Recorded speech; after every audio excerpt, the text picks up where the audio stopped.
Tok du en skive til? Bare se på hvis du vil jeg skal lage noe til deg.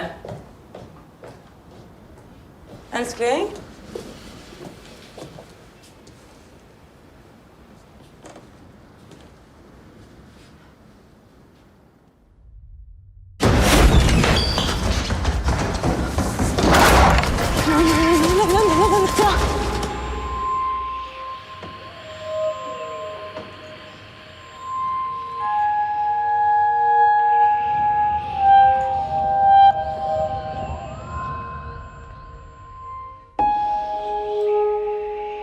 Jeg skjønner ikke hva som har skjedd.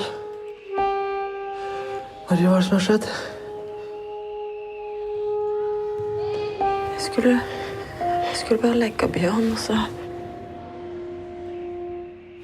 kom jeg hjem fra håndballen, og så var hun bare vekk.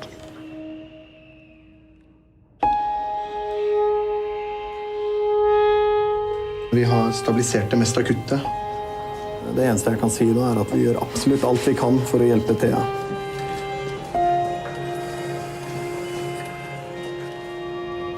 Hatt det bra, jeg.